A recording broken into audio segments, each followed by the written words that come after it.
On live television, Bill Maher delivered a gut punch to his own party, warning that Democrats risk replacing their future with one they no longer recognize.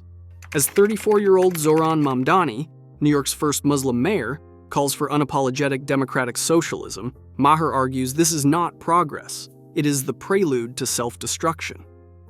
But what if the very ideas now breaking the party once fueled its greatest victories? The stakes are real, and the unraveling has already begun. Bill Maher didn't hold back.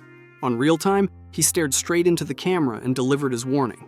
He said, "Democrats must recognize that Zohran Mamdani is the future of the party, and unfortunately, it's the Republican Party.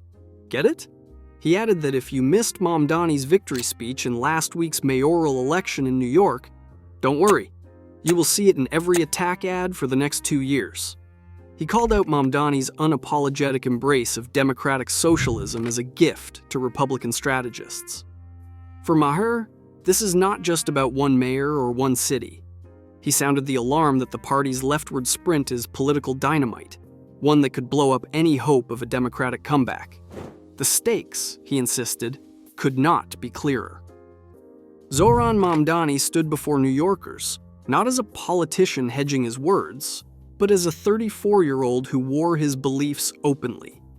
The city's first Muslim mayor wasted no time making his position clear. He declared that he was elected as a democratic socialist, and that he would govern as a democratic socialist. For Mamdani, there would be no apologies, and no attempts to soften his platform for comfort or convenience. He promised to revive the era of big government, championing policies that most mayors would treat as political landmines. Affordable housing, fare-free buses, and sweeping tax reforms were not campaign slogans. They were, in his view, a mandate. To his supporters, it was a long overdue break from the status quo. To his critics, it was a warning shot that the ideological battle lines within the Democratic Party had just been redrawn. Kamala Harris walked into the 2024 election with the weight of history on her shoulders. 4 years earlier, Joe Biden had drawn a record 81 million votes, a high watermark for Democratic turnout. But when the final ballots were counted in November 2024, Harris had fallen far short. Her total stopped at 68 million. The gap was not just a matter of a few million votes, it was a canyon. Data from Catalyst shows that nearly 19 million people who had cast ballots for Biden in 2020 simply stayed home. For the first time in recent memory, the drop-off in Democratic turnout dwarfed any gains from new voters. The numbers reveal more than disappointment. They point to a structural wound. In 2020, the Democratic coalition had been broad and energized. By 2024, that energy was gone. The party lost 6.2 million votes compared to its previous showing. That drop did not translate into a surge for Republicans.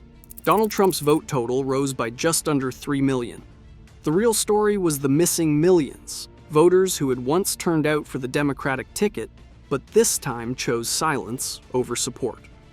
Election analysts pored over the data, searching for answers. The pattern was unmistakable. The Democratic Party's base had fractured. Many of the voters who powered Biden's win, especially in the suburbs and among younger adults, simply opted out. Some cited disillusionment with the party's direction. Others pointed to economic anxiety or a sense that their priorities had been ignored. Whatever the reason, the result was the same. The numbers on the scoreboard told a story of absence, not defection.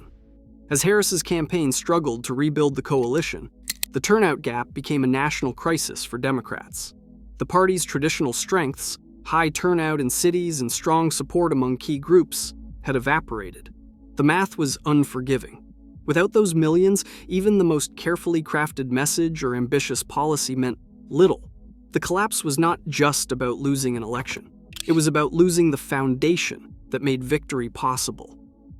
Latino men once counted among the Democratic Party's most reliable supporters. In 2020, nearly half voted for the Biden-Harris ticket. 4 years later, the ground had shifted. Exit polls showed Democratic support among Latino men dropped by 12 percentage points. Black men, another cornerstone of the coalition, moved in the same direction. Democrats lost 7 percentage points with this group compared to the last presidential race. These are not small statistical blips. They are the kind of numbers that make strategists sit up at night, wondering how a party loses ground with the very voters it claims to champion. The story does not end with old supporters drifting away. Among the new faces who showed up at the polls in 2024, the Democratic advantage simply vanished. For the first time in decades, new voters did not break for the party in power. Only 48.5% of first-time and returning non-voters chose Kamala Harris. The rest either backed her opponent or sat the race out. That razor-thin margin among newcomers is a warning sign. In past cycles, Democrats could count on new voters to tilt the scales in their favor, especially in cities, on college campuses, and among the young. This time, the pipeline ran dry. Analysts digging into the data found a pattern. The erosion was not just about turnout, but about who showed up and who did not. Latino and Black men, two groups that had once turned out in force for Democrats, either switched sides or stayed home. Meanwhile, the party's message failed to inspire a new generation to fill the gap. The numbers reveal a coalition that is not just shrinking, but splintering. The old alliances, built on promises of opportunity and inclusion, are under strain. Without these core blocks, the party's electoral math no longer adds up. The consequences of this demographic slide are already rippling through every conversation about the party's future. Younger Americans are rewriting the political dictionary. In a recent Cato YouGov poll, 62% of adults under 30 said they have a favorable view of socialism, far outpacing the 34% who say the same about communism. The numbers for capitalism tell a different story. Only 31% of Democrats under 50 view capitalism positively, a steep drop from 54% 15 years ago. Among Democrats overall, the split is just as sharp. 2/3 now say they have a positive view of socialism, while only 42% feel the same about capitalism. This is not just about economic theory. It is about identity and belonging. When asked about patriotism, 76% of young Republicans said they are proud to be American. For young Democrats, that number plummets to just 24%. These attitudes are not confined to campus debates or online forums. They are shaping how entire generations approach the ballot box, the workplace, and even their sense of national pride. The ideological center of gravity is shifting, and for many in the party's base, the old labels no longer fit. In the weeks following Mamdani's upset, the shockwaves reached far beyond New York. Headlines in Seattle told a different story. Bruce Harrell, a centrist Democrat, held on to the mayor's office, fending off a challenge from the left. For some, Mamdani's win looked like the start of a movement. For others, it was an outlier, a warning, not a trend. On Capitol Hill, the backlash was immediate. House Republicans revived old threats to slash federal funding for so-called sanctuary cities, with New York now at the top of their list. The message was clear. Cities embracing democratic socialism would face a hostile Congress and a shrinking pool of federal support. Inside the Democratic Party, frustration boiled over. Tim Ryan, the former Ohio congressman, summed up the mood in a single phrase. "Our brand is toxic in so many places. We need a complete reboot."